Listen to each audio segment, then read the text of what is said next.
Welcome to today's meeting and time of practice, time of inquiry, a few moments of silence to begin, a few more moments, just sitting in zazen.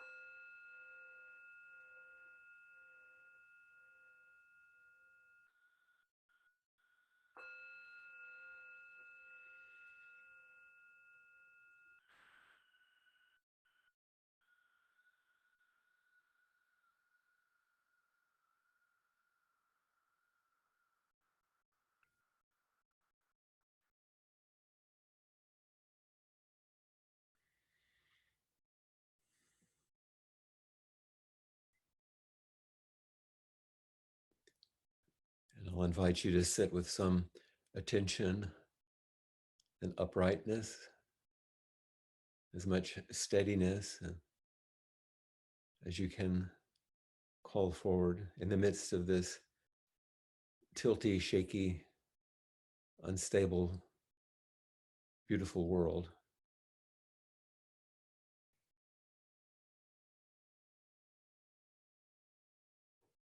Expressing its center from your center.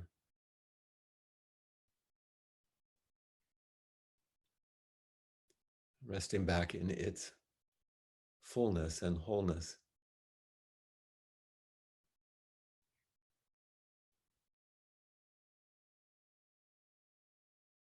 Your own sincere truth and completeness. Just sitting.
And now we'll repeat the verse of the robe together. Vast is the robe of liberation, a formless field of benefaction. Wearing the universal teaching, I realize the one true nature, thus harmonizing all being. Vast is the robe of liberation, a formless field of benefaction. Wearing the universal teaching, I realize the one true nature, thus harmonizing all being. Vast is the robe of liberation, a formless field of benefaction. Wearing the universal teaching, I realize the one true nature, thus harmonizing all being.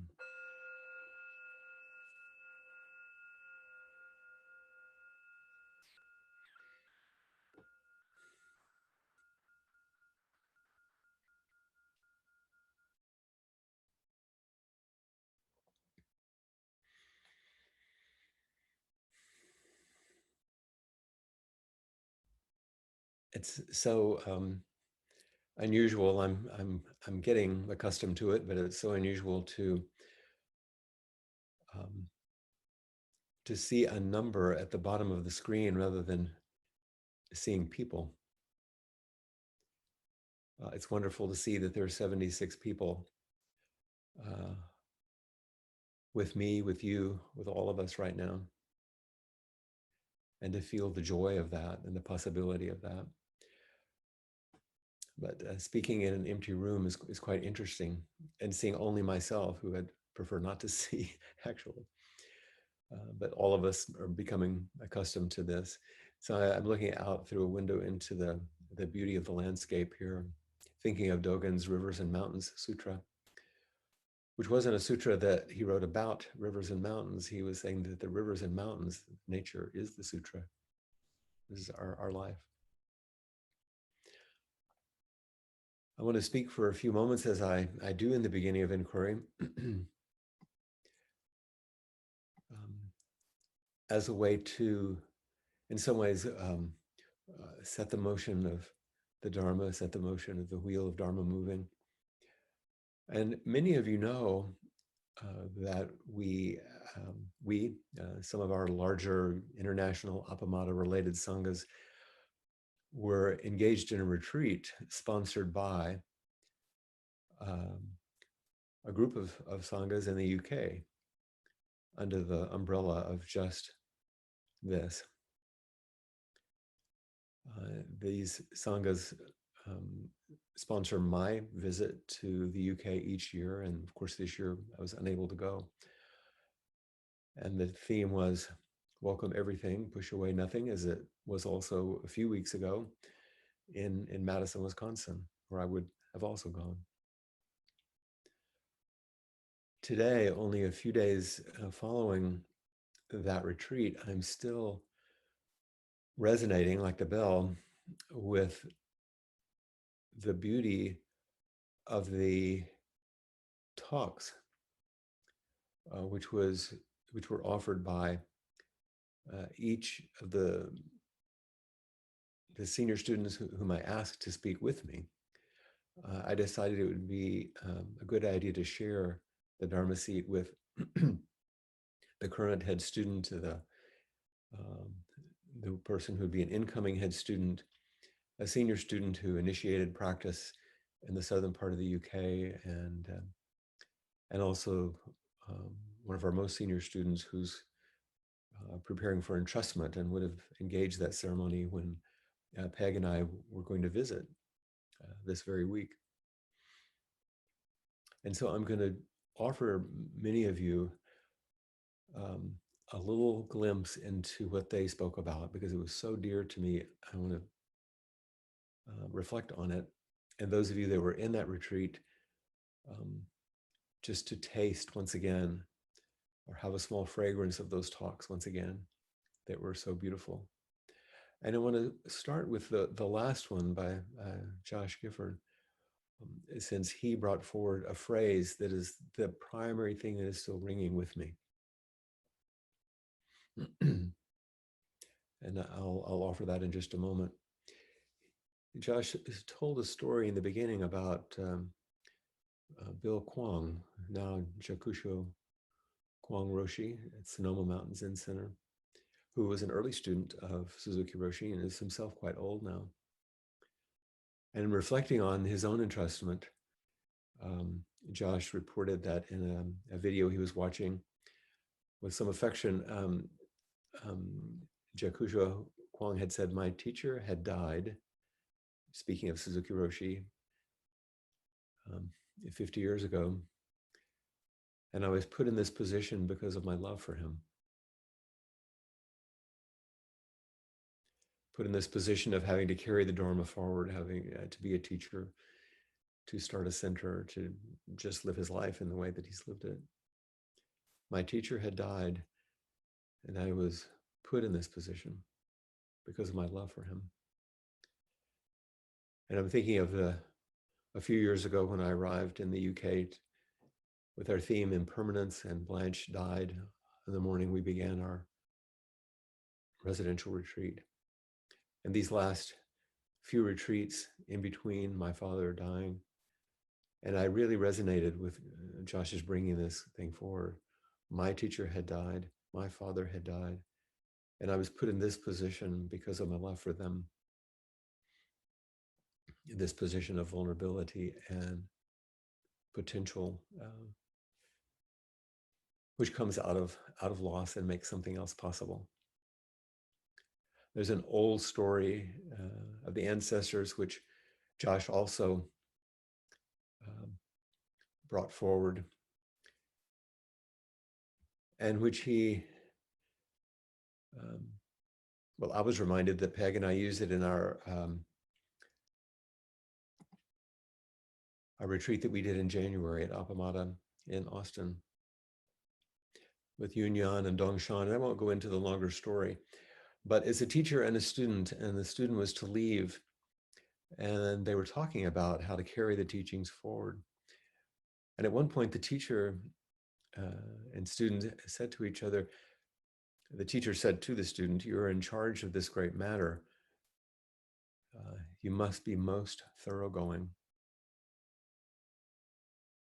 And I could feel the way in which, as the last male person in my family named Sparks, there was a certain kind of being in charge of this matter in my family. And the way that Blanche had entrusted me to carry things forward. I must be most thoroughgoing.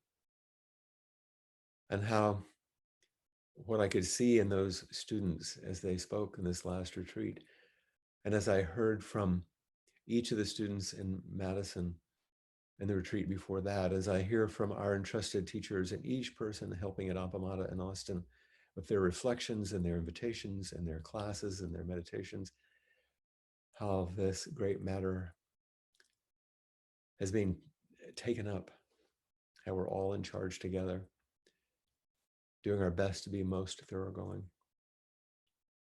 And as I speak about how dear this is, how important it is, how powerful it is, how it's transformed my own life, I come to the statement that Josh offered. When Suzuki Roshi was speaking about a way of sort of surrendering, letting ourselves go into the practice, and how we're held up by all the Buddhas and Bodhisattvas throughout space and time. And he said, Suzuki Roshi said, "This is more true than I can say, and more true than you can hear."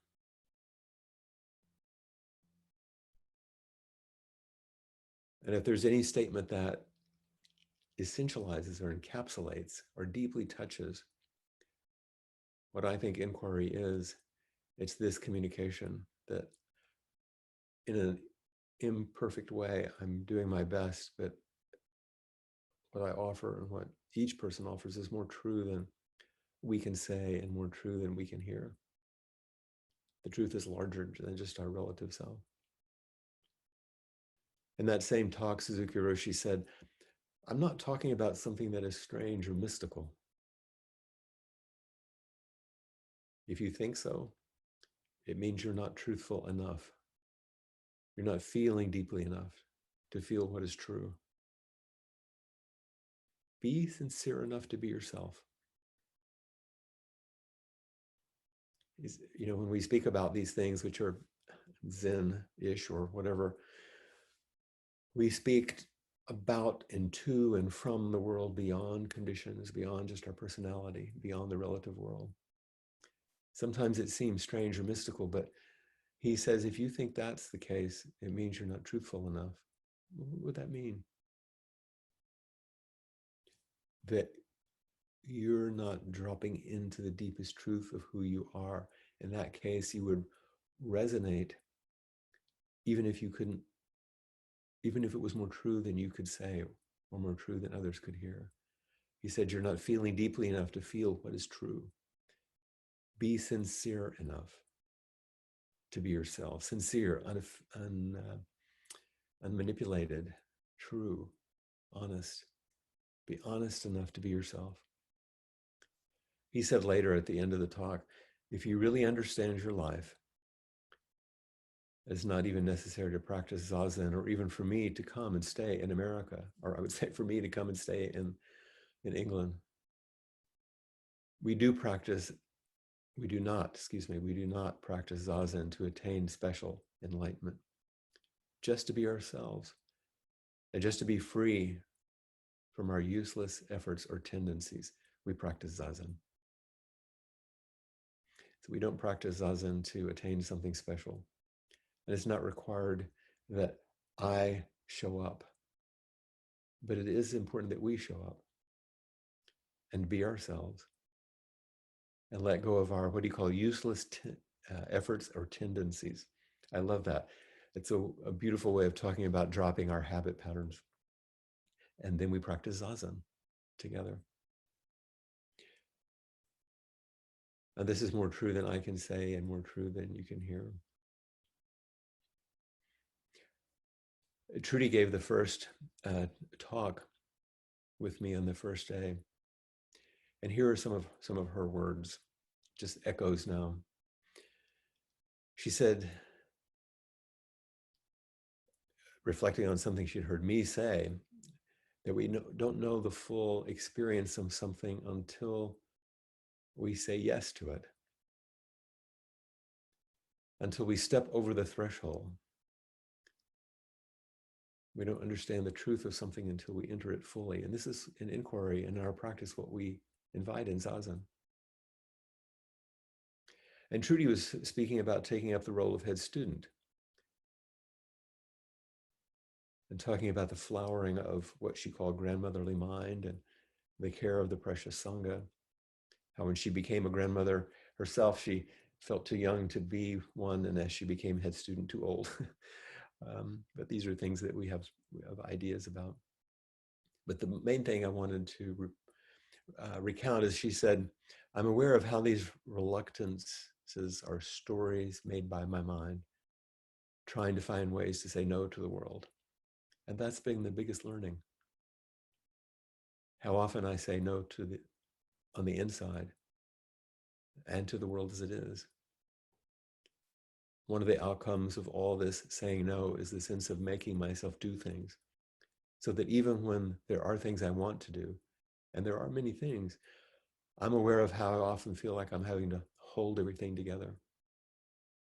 So she offered the beautiful koan about no moon, no water, which I spoke about a few weeks ago, and shared her lovely poem. She said, a story of giving up, of failing at the threshold of freedom, failing at the threshold of freedom. And finally, thank you all for helping me to fail. And this is more true than she could say and more true than you could hear. These unusual sounding things. Catherine continued on the next day, reflecting on the possibility of entering such a role as head student, which she was very reluctant to do herself.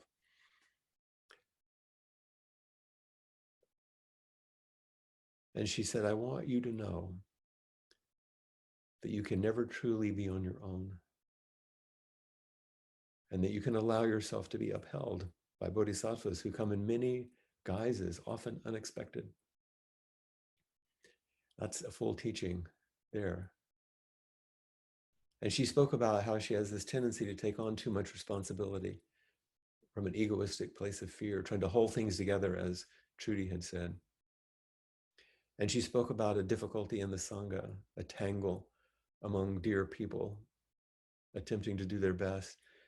And she said, Catherine said, all you can do, reflecting on this difficult situation, is take responsibility for your thread in the tapestry, not the whole of it.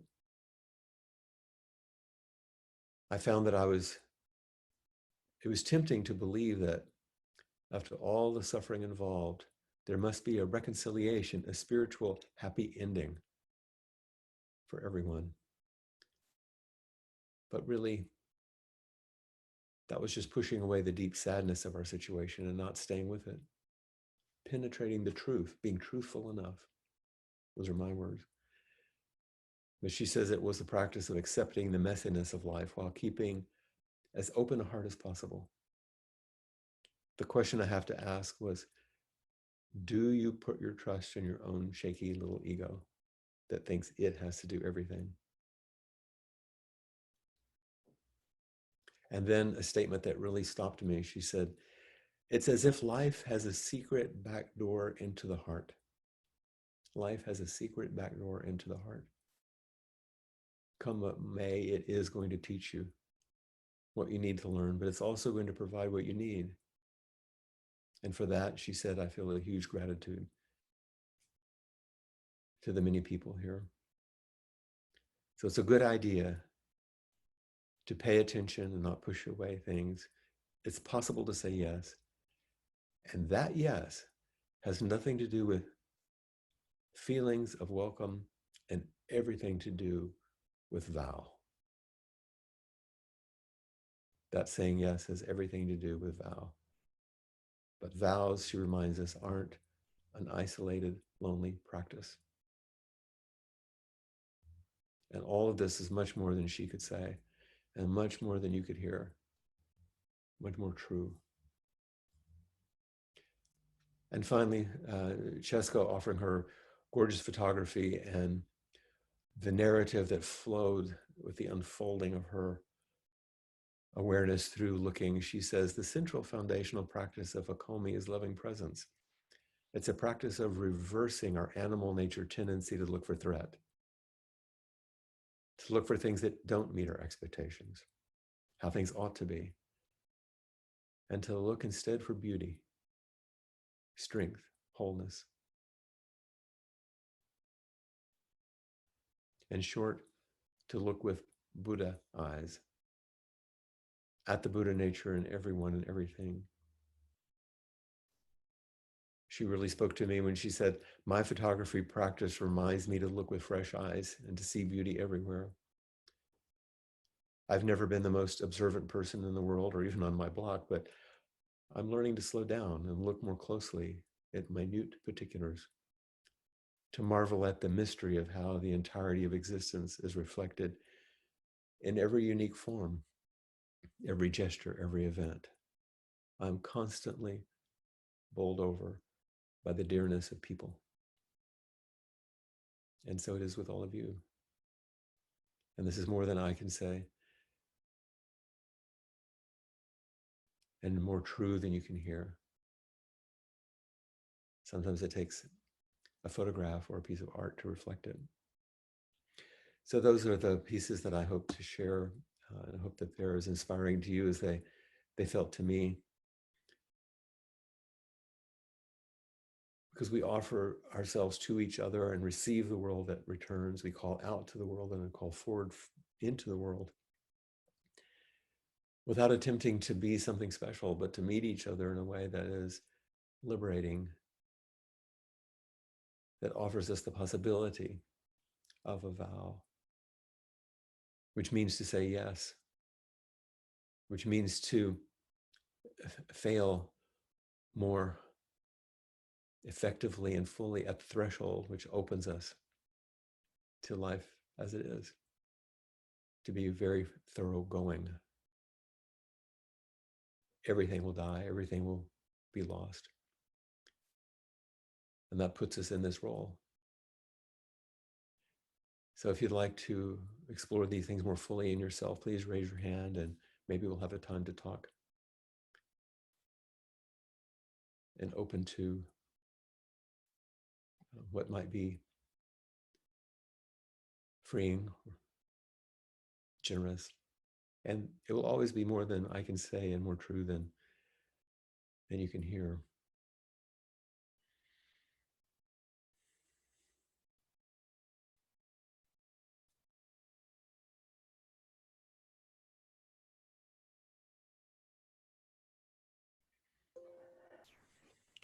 Hello, Flint. Hi there. Nice to see you again in such a short Yes. time. Absolutely.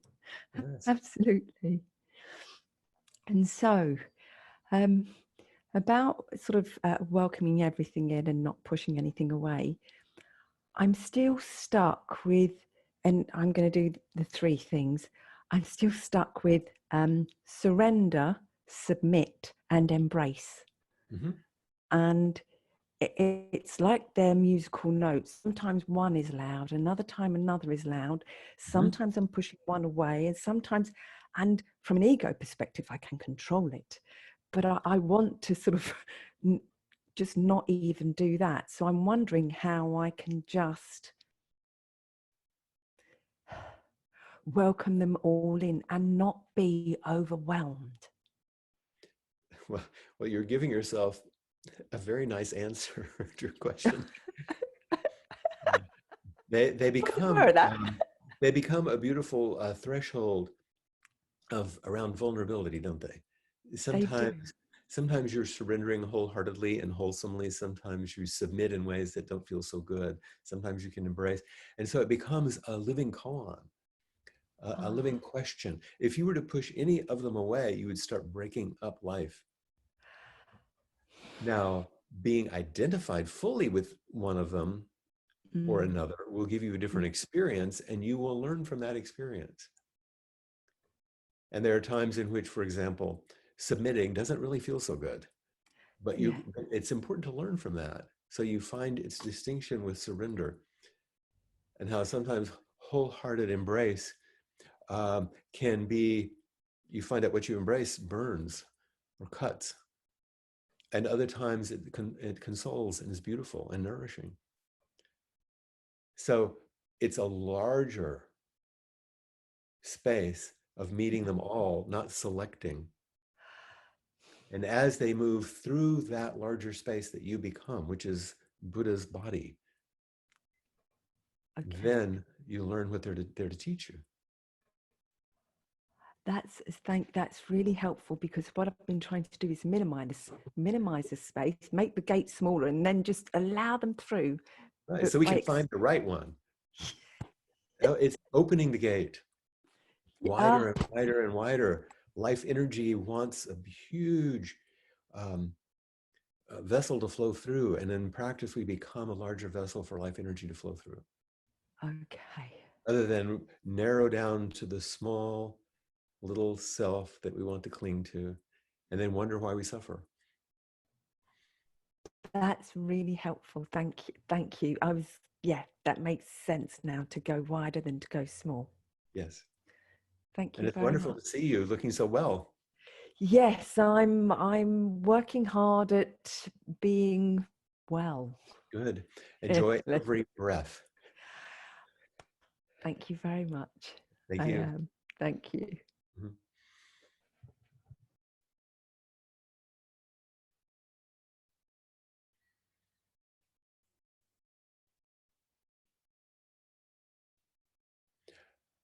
By the way, I think that the talks that I shared with each of the students, which I referred to, you'll be able to access online in the Appamada archives at some point. So those are available, and I would recommend them. Even if you go to the video and just skip over, you can see the little thumbnail as you move it across. Skip over me and go to the student talks. You hear me all the time, but you don't often get a chance to hear them. Who else has raised their hand? And we could have the beautiful opportunity of meeting.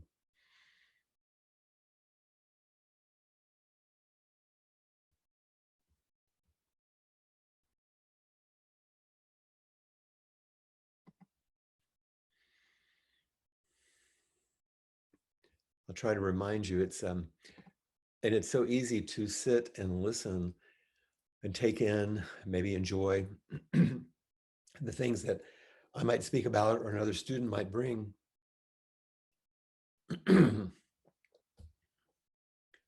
But just as each of the students said, it's the stepping through the threshold of saying yes, offering yourself to the larger Sangha and meeting that something can um, actually move.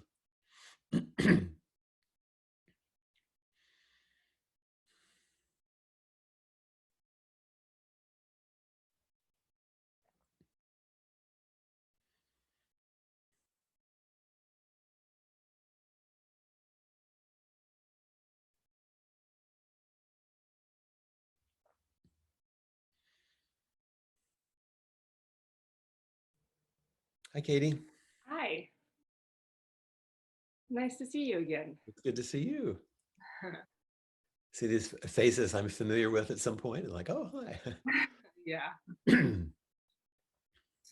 Well, I was developing a question in my head, and I wasn't exactly sure what it was, but something you just said made me raise my hand. Anyway, What was that? it just seemed like there was an invitation, and maybe I didn't have to have the question exactly figured out. That's right. The invitation and the response to the invitation, that's most important. Yeah. Life is always offering us these invitations, and our wholehearted response is what is being invited, not a solution, not an answer, not even a great question. Hmm. Mm-hmm. I'm reading this book called The Invitation. Uh-huh. Have you read it? No, I know of it, but I haven't read it.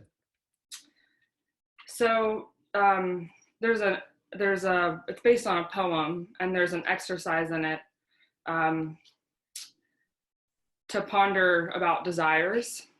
Mm-hmm. And it's based on the first line of the poem, which is, "It doesn't interest me what you do for a living.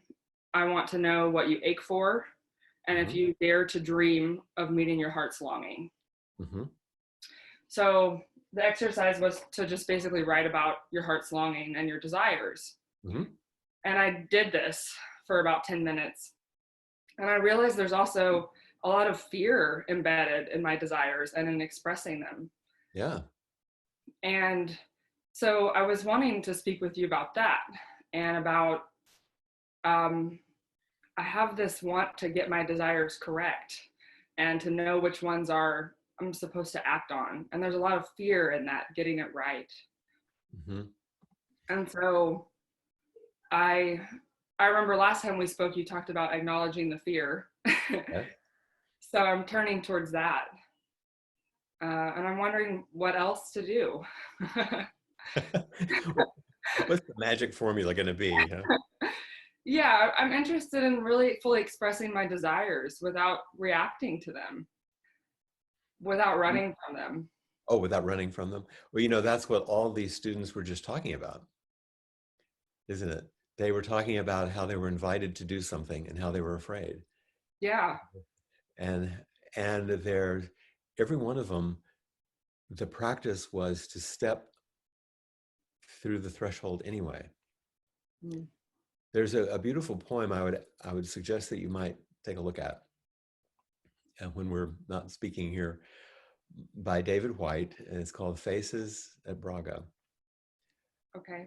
And in that poem, he speaks about being at the threshold of a cave in Tibet or in Nepal somewhere, and he wants to see these Buddhas that are carved. It's a real thing. And they were in the dark, waiting for the old monk to, unlatch the door and light the butter lamps and all that stuff to go in. So it's pitch black. You can't see anything in the cave because it's just carved in the side of a mountain. And he starts talking to this person next to him. He could feel the presence. So he, just kind of making chatter as they waited. And then the lights came on and he looked in the face, and it wasn't a person, it was a statue. And it was a fierce protector at the guardian of the gate. And he says in the poem, fierce figure on the side of good, asking, will you step through? Mm. And he said he realized it wasn't a protector trying to keep people out. It was a strong image, a fierce image where you have to face your fear to step in. Hmm. And it's exactly what you're talking about. What you're meeting is universal, is human. What it says to me is you're going deep enough to actually start discovering the truth. When I was speaking earlier about Suzuki Roshi's words about if you don't understand this, you're not truthful enough. Hmm. This is what we're talking about. If you're it's an interesting kind of fearlessness. It has fear in it, but it's a saying yes anyway and stepping in there. And here's an unpleasant secret I will tell you. There's not a right answer. Mm-hmm. There's not a right one. There's the next one and the next one, and they only become clear, and you only find your way by stepping in. Or you don't want to be foolish, of course, and you don't want to be unmindful. That's why Jessica was saying in her, you have to pay attention and then see what comes up and see what you learn. What's the niggling part that's left on the side for you? What's left in the question right now? I can see it in your face. I'm wondering who the protector is. That's a good question, isn't it? Can you feel it in your body? I'm Feel the guessing fear? me. Yeah. And so as you do, that's the next one to write to. Invite that protector in instead of trying to get away from it, Mm-hmm. and find out what its story is, what it thinks its job is, what its fears for you are. Get to know it. So that's the turning to face the difficulty rather than trying to get rid of the fear. Mm-hmm. Penetrate it more deeply and find that, not just be subsumed by the fear. That's not the point. By the feeling. Know the protector. And begin to learn what's being protected. Because there's some vulnerability there that's important to get to know also. That should give you a bit to practice with. Thank you, Flint. Thank you, Katie. It's a really wonderful question, and I'm sure this resonates with a lot of people. Appreciate your willingness to step through and not let your fear stop you. Thanks.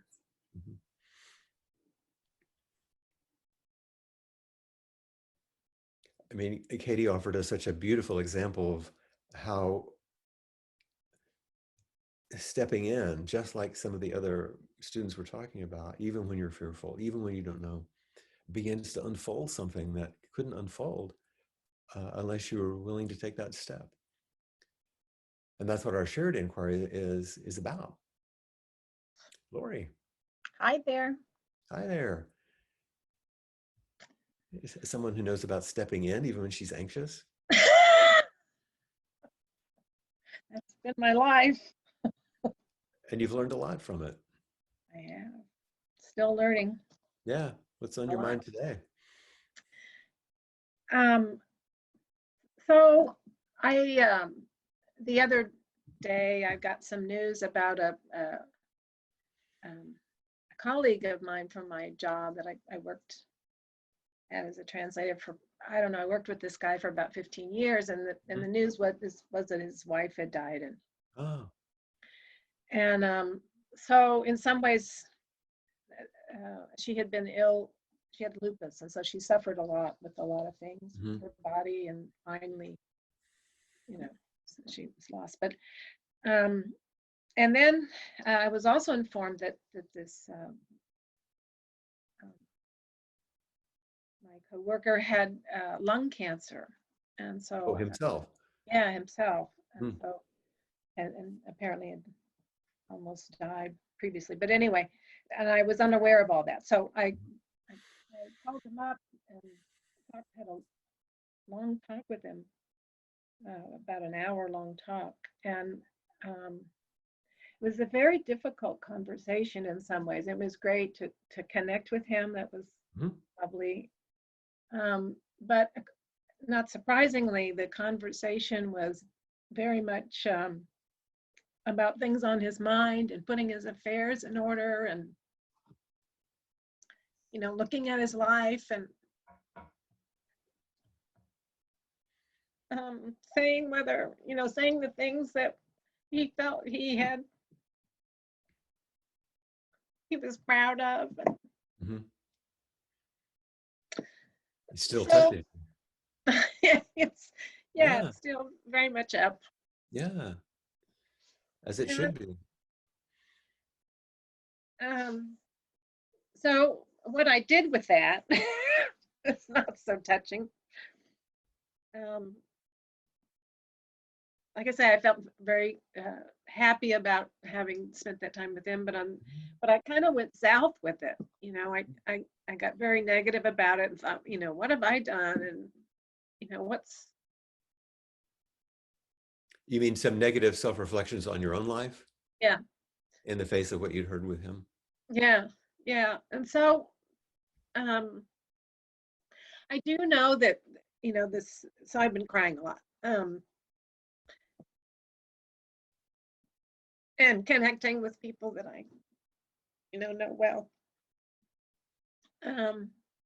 But anyway, so I'm working with that. It's like sometimes I feel, well, this is crazy, and on the other hand, I think, so I kind of get stuck in places and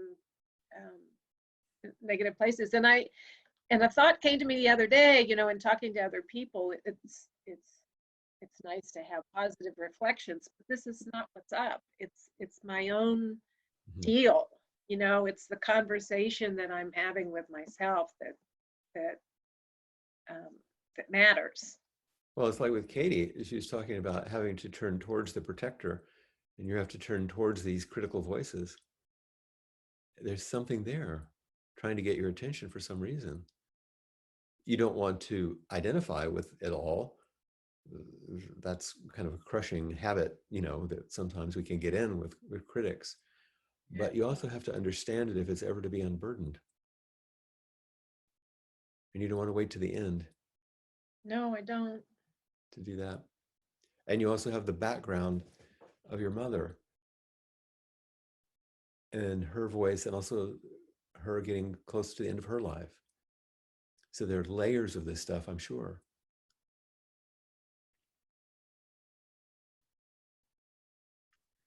Yeah. Mm-hmm.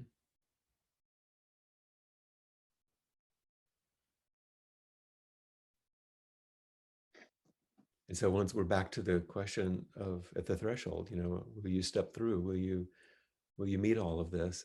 It won't leave you alone.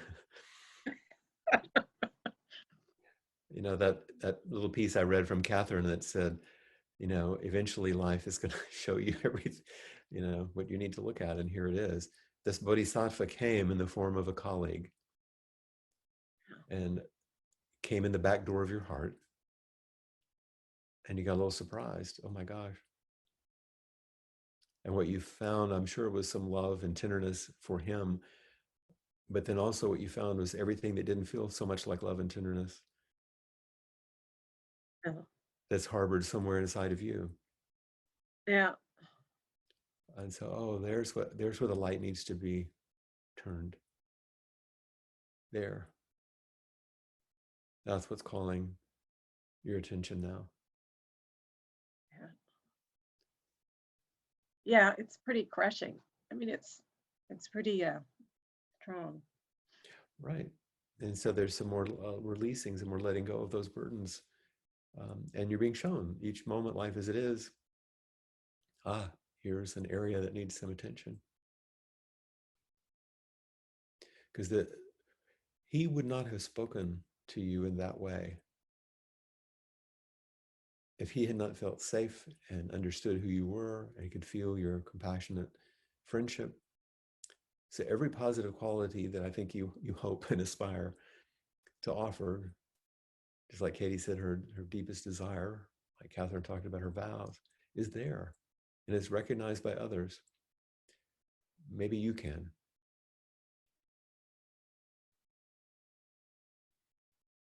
But not by pushing all this away, but by turning the goodness of your own heart toward it. And sometimes it takes a friend on the outside, like me now, reminding you or putting up a little mirror and say, let's turn the light that way. Yeah. Yeah. Okay. And having just lost my dad, and I'm thinking about you and your mom too, these things, as that transition goes on, it brings up these. And like Kwang Roshi said, I was put in this position because of my love for these people. Yeah. Yeah. Okay, Flint. Thank you. Thank you.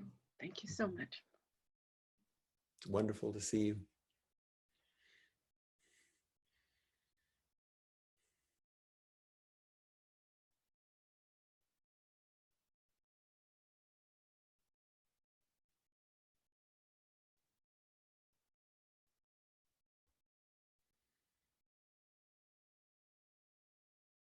Hi, Flint. Hey, Stacey. Hello. Just getting used to. Oh gosh. I know.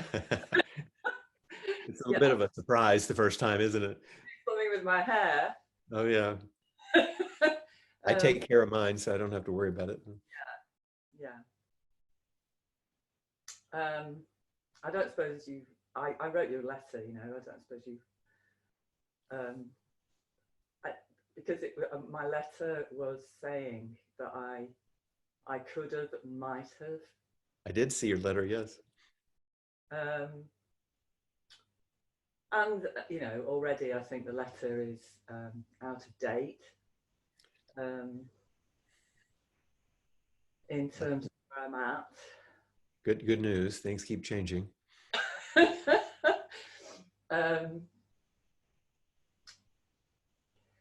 So yes, in the spirit of arriving and being here and sharing my ambivalence was a lot to do with the letter. Was the issue of my ambivalence about living? It would seem, Yeah, you know, basically, yeah. it would seem that, and how I continue to poison myself with drugs and nicotine. Mm-hmm. And I have not wanted to come out of retreat. I've felt exhausted. And I haven't left the house yet. You know, I've just wanted to rest and take care of a very tired body. Well, that sounds wholesome. That's the opposite of poisoning yourself. Well, except you see, the context is that I poisoned myself well and truly on Sunday night. I got well trashed and felt very, very ill afterwards. Mm-hmm. Almost like, it's like, God, I've never made myself ill doing this before. You know, I really, and it's this, and as I said to you in the letter, I think, after the retreat last year, I've just been on this bender, and it's this business of the rebellious part. Now you have to bear with me. I've only just started reading the Parts book. Okay, I've got the Parts book, and I've started reading it today. So it's like, yeah, okay. So the rebellious part is really been running for 62 years now. Mm-hmm. Mostly. What are you rebelling against? What am I rebelling against? What is that the question? What am I rebelling? What am I rebelling against? Being good, being. What am I rebelling against? Exactly. I don't know if it's rebellion. I think you might just be terrified of being yourself. Well, there is that, yeah. Because if you go on a bender after each retreat, and I know that you enjoy the retreats and you get a lot from them, and you open, and I think you get closer and closer to the truth of yourself, as Suzuki Roshi was talking about. And that's the hardest thing to tolerate. It's not some terrible thing that you meet. It's some beautiful thing that you meet. It's not some awful place. It's a free place. And for some reason, that's the most frightening. And then you have to shut it back down. Yeah, could be something along those lines. Yeah. Yeah. And so you're not exactly rebelling, you're retreating, hiding from what you actually also look for. So there's this tension. Your greatest love and greatest desire is also your greatest fear. And the saying yes that Catherine was talking about is your job if you want, and you don't have to take it. But your job is to begin to say yes to life. Please help me and encourage me. Please don't give up on me. That's why I want you to be encouraged by saying yes. That's my encouragement. I'm not mad at you. I know, but it's like, it seems that I need to be called somehow. I don't know, called or just like, hey, come on, Stace, come on, Stace. Yeah, call it. Exactly. That's what I'm doing. It's be here with us. There's a feeling of being left behind. Be with us. Be with us. Be here. You have a place with us. But once again, when you inhabit those moments in those places, you get a little frightened. It's not unusual. Their job is to keep coming back. Keep coming back. We'll keep calling you if you'll keep coming back. Thank you. Thank you. Fair? Yeah. Yes. Good. Keep coming back. And we'll keep calling you. Thank you. Thank you. Thanks for your honesty, your vulnerability.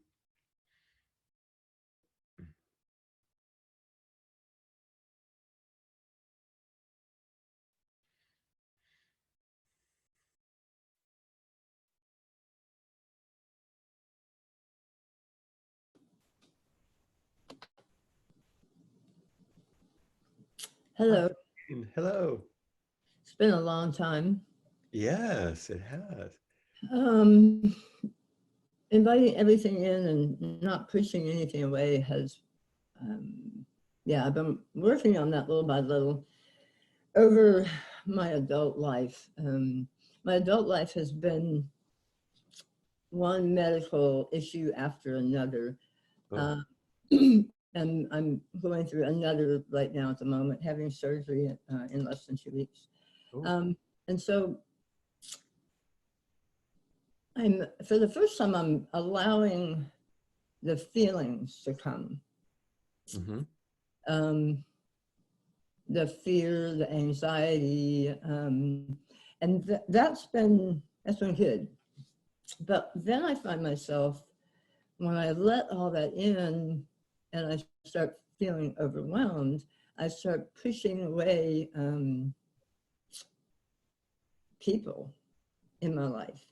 Mm-hmm. I'm not quite sure what that is or why.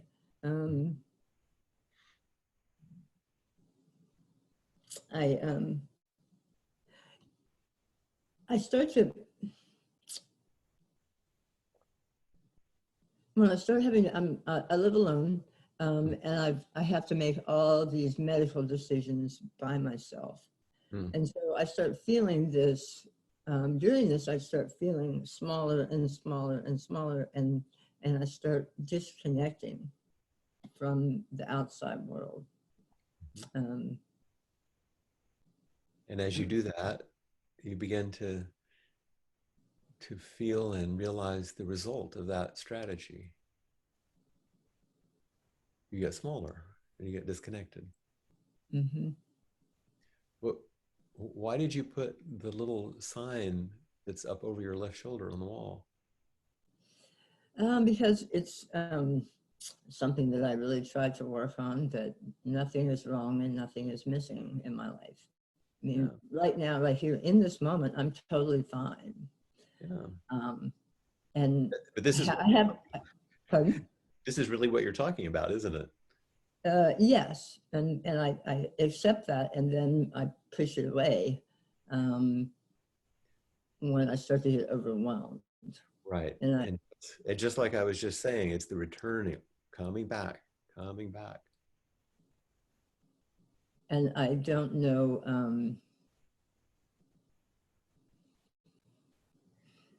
letting all that in is really hard.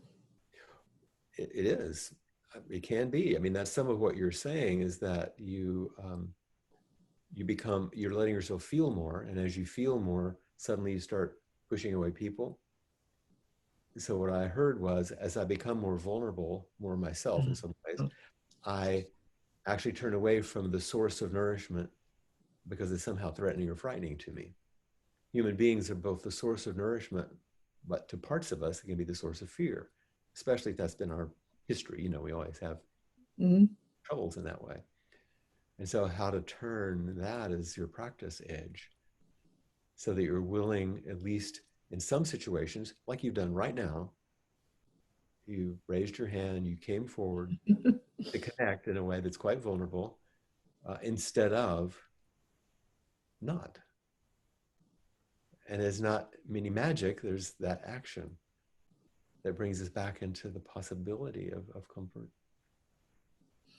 I feel like I really, really have to work on really reconnecting right now, because I need to be as whole and as much at peace as possible going into the surgery.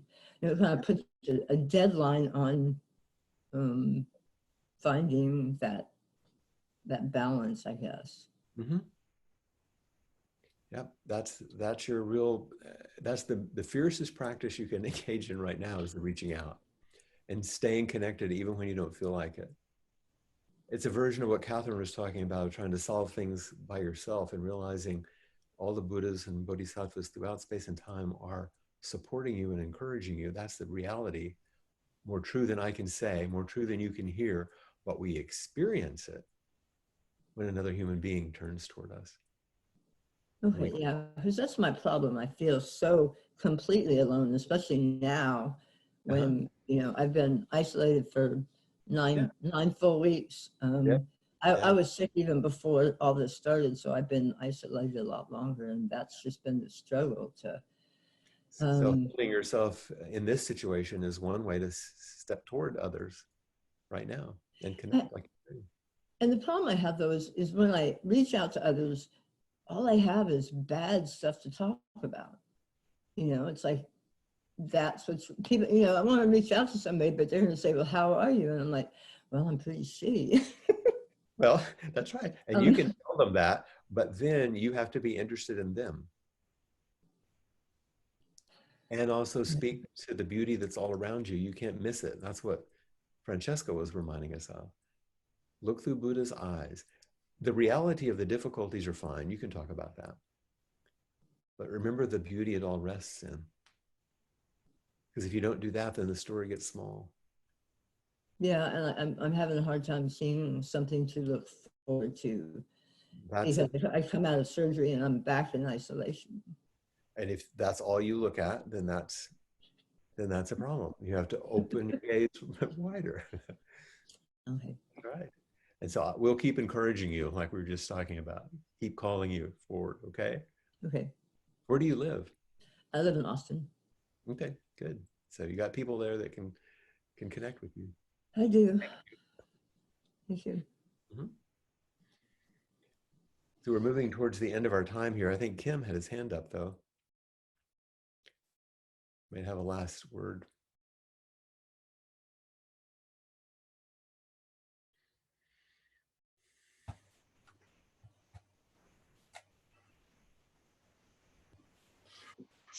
Okay, I'm going to make it fast. And I don't think Thanks for any presence all along, by the way.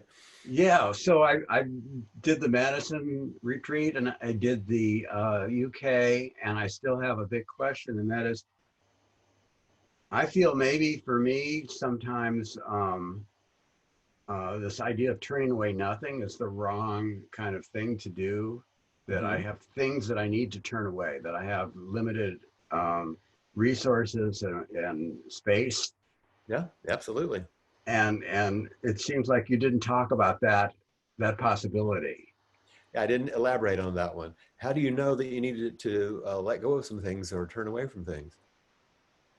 Feeling overwhelmed. Right, so you had to turn towards the overwhelm in order to know that. is what we do is we turn toward the immediacy of the moment so we know how to make our best decision. And sometimes the decision is to let something go, but that's not turning away, that's setting it down or putting it aside. It's just maybe just language, but it came as a result of turning toward the moment fully. So we know, oh, this is not right for me. This is overwhelming. This is that clever little statement I say, I know it's a little soundbite-ish, but that bodhisattvas have boundaries. So Yeah, good. and I'm not good at that. So there's your practice edge, and I'm right with you, buddy. I mean, you know me. My edge isn't saying yes to things. My edge is about setting appropriate boundaries for myself. And it's 1:30. I know we're going to have to say goodbye, aren't we? Okay. Yes. It is one of the coordinators going to finish up a little. We'll do our chant first, okay? Before practice principles.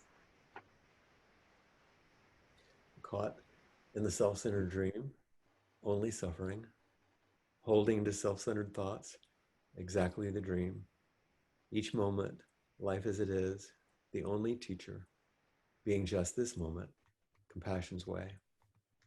Caught in the self-centered dream, only suffering, holding to self-centered thoughts, exactly the dream. Each moment, life as it is, the only teacher, being just this moment, compassion's way.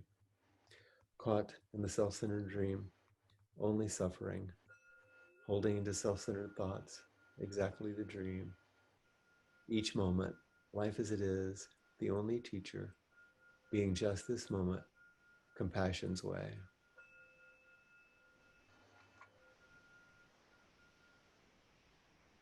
Thank you so much. And once again, we'll continue for the foreseeable future, as long as I'm able and as long as you're willing. Thank you. And I believe one of the Appamada folks might come on to complete.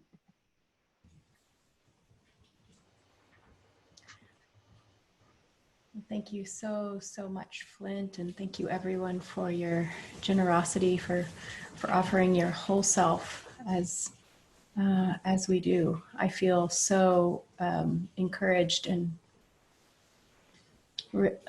full to be in this community, and I just wanted to show everyone. I tried this last time, but it didn't work out very well, so I thought I might try it again. Just to bring up the Appamada contributions page. This is a great place to come and make your contribution. You can do a recurring one or Donna for the teachers directly.